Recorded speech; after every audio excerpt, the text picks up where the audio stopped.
Welcome back to Soumi's blogs. তোমরা সবাই কেমন আছো? আমি তো বেশ ভালোই আছি, মানে মোটামুটি বলতে গেলে।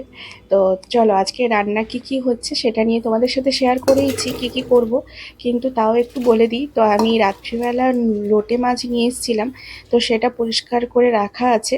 জানি না কি রান্না করব, একটু কষা কষা ঝাল করার ইচ্ছে ছিল, কিন্তু সেটা মানে আর করব না, কারণ আর ইচ্ছে আর নেই এতটা করতে।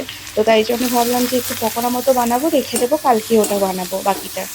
আর এতটা তো আর একদিনে করা পসিবল নয়, তো সেই জন্য ঝাল করার জন্য একটু রেখে দিয়েছি। আর আজকে একটু পকোড়া বানাবো, আর পকোড়াটা গরম গরম খেতেই ভালো লাগে, তাই সেটা সবার লাস্টে হবে। আর এখন যেটা করেছি, ছোলা সিদ্ধ একটু টিফিনে বানিয়ে দিয়েছিলাম, ছেলের টিফিনে।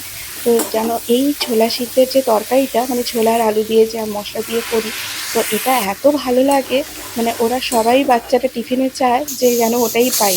তো ওকে বলে পাঠিয়েছে যে তোর মায়ের হাতে ওইটা খাবো বলে। তো যাই হোক, সেটা সকালে একবার করেইছি, কিন্তু ভিডিওটা করা হয়নি। তো এত সকালবেলা তো ভিডিও করা আমার পক্ষে পসিবলও হয়ে ওঠে না, আর এত তাড়াহুড়োতে করাও মানে সম্ভব হয় না। তো যাই হোক, সেটা একটু করেছিলাম, তারপরে একটু লঙ্কা দিয়ে করেছি সবার জন্য। তো বিশ্বাস করো, এটা খেতে এত সুন্দর লাগে রুটির সাথে কেন, মুড়ির সাথে কেন। তো আমি মাঝে মাঝেই করি, কারণ এতে একটু মশলাটা বেশি না পড়লে ভালো লাগে না একদম।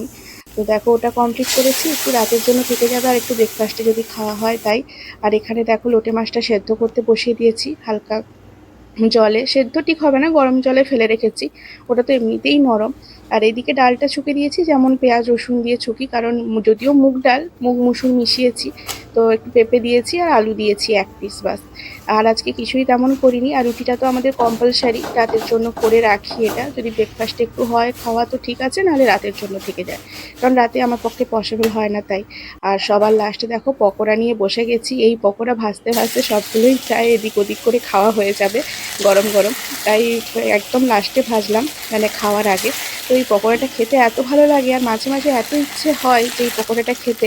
তো সত্যি খুব সুন্দর লাগে মাঝে মাঝে খেতে। আর এই মাছের পকোড়াটা বিশেষ করে দারুণ লাগে। তো চলো, তোমাদের কেমন লেগেছে